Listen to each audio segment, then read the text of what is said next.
Sarap nito oh, puro hipon lang tsaka kagang oh. Gataan. Yun, sabaw. Sarap niyan. Yun oh. Wala nang gulay-gulay kasi sawa na rin kami sa ano, sa gabi.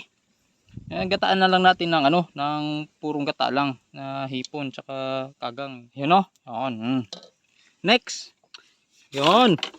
Paano mo no? Kain na naman. Yun mga katoldok. Kain tayo tanghalian. Siyempre, laging ulam, hipon.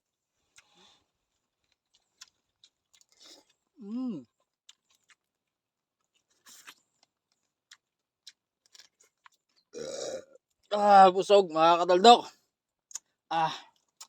So pahinga-pahinga lang konti at maya-maya akit na naman doon sa bundok para i-ready na naman yung pang trap sa hipon.